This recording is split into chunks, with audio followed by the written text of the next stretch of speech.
Howdy there, young'uns. Silvermongoose here, back again with another Buyer's Guide / review for you guys. Now, in 1993, Nintendo of America announced that they were going to combine forces with Silicon Graphics to create a 64-bit system with visuals you've never seen before.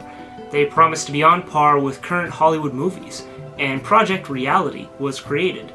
That was a code name for the Nintendo Ultra 64. This thing right here. Now, later, they ended up dropping the Ultra, probably due to copyright issues, and it just ended up being the Nintendo 64, and then they created this awesome logo, which you see right here.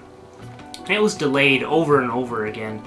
It was finally released in 1996 for about $200, and they sold about 500,000 Nintendo 64s in the first day. And in the end, I think they ended up selling about 33 million worldwide. Now, in North America, the Nintendo 64 only really had two launch titles, Super Mario 64 and Pilotwings 64, but boy, was that enough, because Super Mario 64 was completely mind-blowing at the time. Now, the Nintendo 64 uses anti-aliasing, which eliminates jagged lines, and this combined with a low texture cache gave some people the impression or the feeling that the Nintendo 64 is kind of muddy in its graphics, or kind of blurry, but personally, I find that this gives it much more realistic look, a lot less jagged, a lot smoother, and personally I prefer this over the technology used in the other consoles at the time. Now, many companies that were originally with Nintendo, most notably Square Enix, ended up jumping ship and going over to other companies whenever they found out that Nintendo 64 wasn't going to be CD-based like its competitors. It's actually cartridge-based. And this means that they can store a lot less data on each cartridge, but also the cost of making each cart, and the publishing fees of Nintendo, and the difficulty of programming for the Nintendo 64 when compared to the Sony PlayStation, meant that there's very little third-party support for the Nintendo 64. This means that there are actually not that many RPGs on the Nintendo 64, sadly. Now let's take a look at the system itself. As you can see, it has a very interesting shape, a very interesting design here. I think it's pretty cool. On the front here, you have your Nintendo 64 logo and 4 controller ports, which makes this thing great for multiplayer games, because you don't need to buy an attachment. Now if you look at the top, you can see it has the on and off switch, the reset button, and the slot here for the cartridges.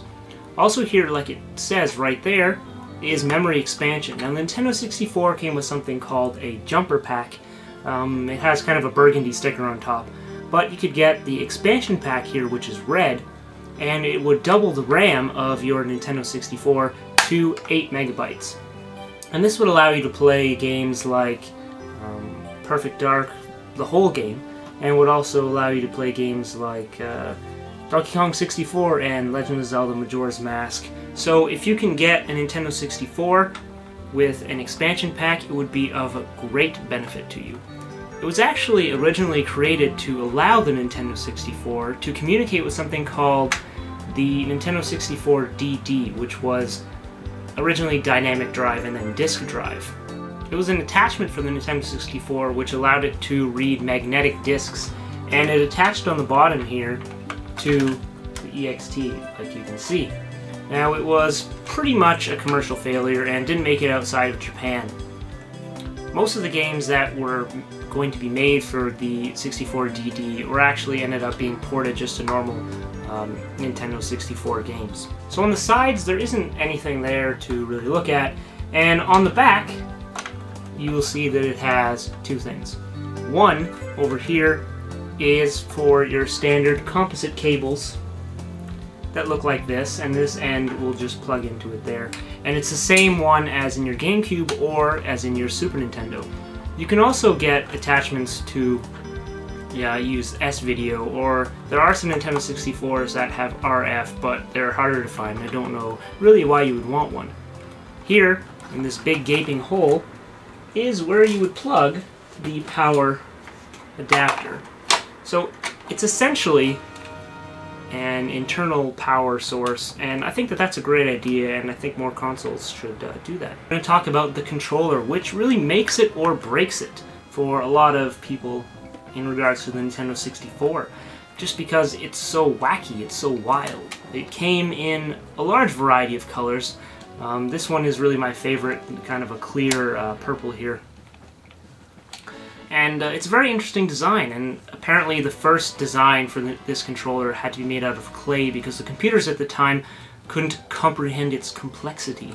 It has really good feeling buttons. They're very solid. This is the kind of button that I prefer. I prefer them over the buttons these days. Like Nintendo always has, it has a great D-pad, and here it has the C buttons, and your A and B, and your start in the middle. It also has your L and R, and underneath here, it has a Z button. And here you have the control stick. Now, it's generally quoted as being an analog stick, but apparently it's a digital stick that has the same sensitivity as an analog stick. I don't really think it matters, to be honest. It's great, and that's all you need to know. Now, Nintendo 64 was the only system at that generation that had its controller designed with 3D in mind. The PlayStation and the Sega Saturn later had controllers released that had these analog-like sticks.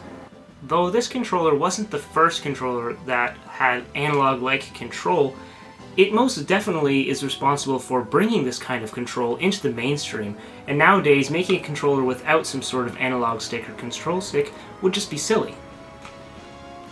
Now, because of all these interesting button layouts and the design, there are several ways that people can hold this.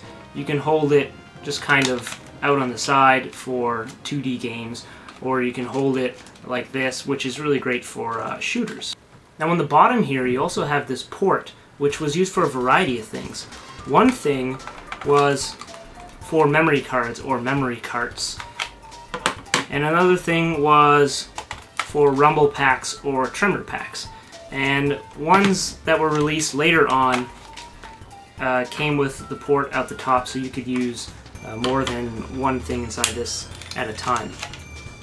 Another thing that it was used for was the Game Boy transfer pack, and then you can just slip a Game Boy game right in there. Now, this came with Pokemon Stadium, and that's primarily what it was used for. It was used to transfer your Pokemon into the game so you could use them to battle each other, or you could also emulate your game on the Nintendo 64 and play it with a Do-Duo or Do-Drio mode, which was, I think, 2 or 3 times faster. Now, another benefit to the transfer pack was that you could sometimes get bonuses if you had the Game Boy and the 64 version of the same game, like Perfect Dark, Mario Tennis, and Mickey Speedway. Originally, they were also going to use this so you could use your Game Boy camera, take a picture of your face, and then transfer it into a game such as Perfect Dark so you could play as yourself. But this was kind of a bad idea because of the violence implications, so they decided against it. Now, of course, you could get a variety of third-party controllers. Some of them look nothing like this at all. Most of them have fairly good analog. This one is a hip gear one, and I actually prefer to use it for some games because the analog stick is actually really good. Unfortunately, the rest of the buttons aren't so great, so it's kind of a compromise. One other thing that could plug into the controller ports was this thing here, the Nintendo 64 VRU, or Voice Recognition Unit. And in North America, it's only really used for one game, which is Hey You Pikachu. And what you do is you can plug in a mic right there and use it to interact with Pikachu inside the game. It's not really something I recommend for most people, but it is a cool collector's item, and if you really like Pokemon, you might want to check it out. So that's all I'm really going to say in part 1. In part 2, we will cover the games and the prices. So I'll see you guys in part 2.